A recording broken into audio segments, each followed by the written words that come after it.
After the war, Vanderheide said he was most proud of the fact that post-war interviews and records showed the Ghost Army was never found out by the enemy, which he said was a remarkable testament to their stealth and ability to keep a secret. It had 11 officers and 285 enlisted men. Company A, 293rd Engineer Combat Battalion, headed by Captain George A. Rebb, a native of Detroit, Michigan, and a 1943 graduate of West Point. This company was chosen from a battalion that had been activated a year before and had gone through Tennessee and desert maneuvers. It was a hardy, disciplined group of combat engineers which the 23rd needed for security and rough jobs. It was probably readers' favorite part of the Ghost Army because it was not as deeply engaged in deception as other units.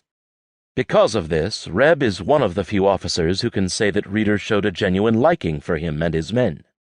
It became the 406th Engineer Combat Company Special.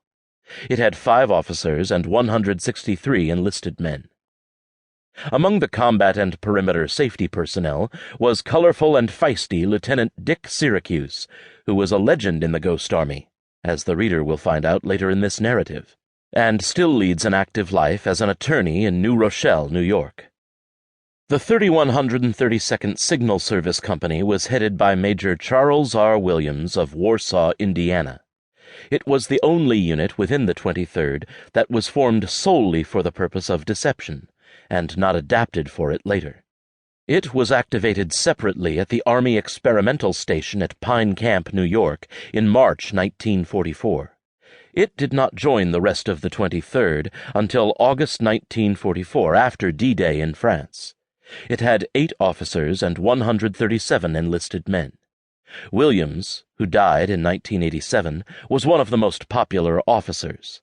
He was a graduate of St. John's Military Academy and Washington and Lee University. After the war, he became publisher of the Warsaw Times-Union, a daily newspaper in north-central Indiana. He came by his military prowess naturally. His grandfather was General Brevet Reuben Williams, who commanded the Indiana 12th Infantry Regiment during the Civil War.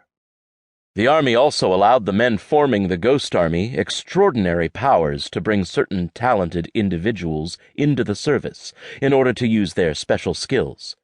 Actors were recruited, and some of these actors later drove around in jeeps pretending to be generals to lend credence to phony battle divisions. Some of the phony generals were young men in their 20s, skillfully made up and driven in cars with the appropriate number of stars in territory near the front lines. Simonson still leads an active life in Boulder, Colorado, at the age of 90. A West Pointer, Simonson was quarterback of his Valley City, North Dakota high school. He had been accepted to West Point from North Dakota, but was able to get in a year earlier, in 1930, through a political appointment by an Indiana congressman. Simonson planned several field problems based upon the simulated appearance, under various tactical conditions, of units ranging from division to corps.